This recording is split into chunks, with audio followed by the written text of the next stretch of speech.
Սովորական թոքաբորբը երբեմն կարող է վերածվել կյանքին սպառնացող ծանր հիվանդության։ Ամենատարածվածը թոքի թարախադեստրուկտիվ հիվանդություններն են, որոնց զարգացմանը նպաստում են բազմաթիվ գործոններ։ Թոքի թարախադեստրուկտիվ հիվանդությունները,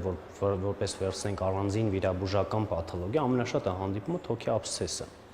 որպես թոքաբորբերի էլի ամենաշատ պաթոլոգիաների բարդություն։ Այսինքն թոքաբորբը թերի բուժման արդյունքում կամ նույնիսկ նաև adekvat բուժման արդյունքում ինքը դառնում է թարախակույտ, այսինքն թոքի հյուսվածքը քայքայվում է եւ տեղը ձևավորվում է թարախով լցված պարկ թոքի ներսում։ Մասնագետը կարևորում է բուժառուների պատասխանատվությունը, ընդգծելով, որ անհրաժեշտ է խստորեն հետևել բժշկի ցուցումներին եւ լիարժեք անցնել նշանակված բուժման կուրսը։ Եվ ծխելու ֆակտորը, եւ արտաքին միջավայրի աղտոտվածությունը, եւ օդի աղտոտվածությունը, եւ սննդակարգը, եւ ստրեսային գործոնը հիմա շատ կարևոր տեղ են զբաղեցնում հենց կոնկրետ թոքային հիվանդությունների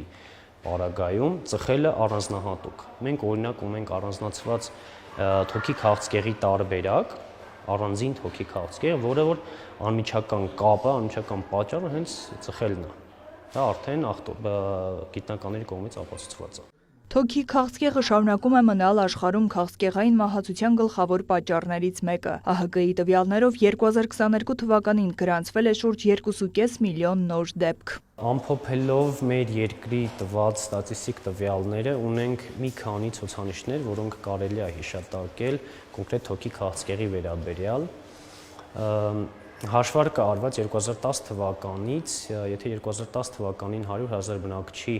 հաշվարկով 40 բուժառու ախտորոշվել էր թոքի քաղցկեղ կամ շնչուղիների քաղցկեղ, 2024 թվականին մենք ունենք արդեն 40-ի փոխարեն 140 հիվանդ։ Այս թիվը պայմանավորված է եւ մեր դիագնոստիկ հնարավորությունների ավելացումով եւ մեր ազգաբնակչության բուժկենտրոններ կամ բժիշկներին դիմելու հաճախությամբ։ Վիճակագրության համաձայն թոքի քաղցկեղ ունեցողների ավելի քան 82%-ը տղամարդ է։ Նրանցից գրեթե 60%-ի մոտ հիվանդությունը ախտորոշվում է ուշ փուլերում։ Ռիսկային խմբում 65 եւ բարձր տարիքի անձինք են։ Ամենաառաջինը դա խորհուրդը եւ մեր հորդորը բնակիչներին, բուժառուներին, որ միշտ մենք ասում ենք, մենք խորհուրդ ենք տալիս,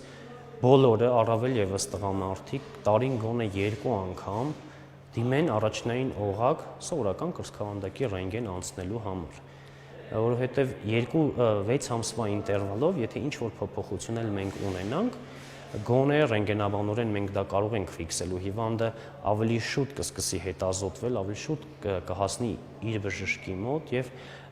բուժման էֆեկտիվությունը ավելի բարձր կլինի։ Վիրաբուժական հնարավորությունների առումով Հայաստանը համընթաց է համաշխարհային բժշկությանը։ Մեր երկրում իրականացվում են ինչպես բաց, այնպես էլ թորակոսկոպիկ եւ ռոբոտիկ վիրահատություններ։ Յուրաքանչյուր բուժառուի համար ընտրվում է բուժման անհատական մոտեցում։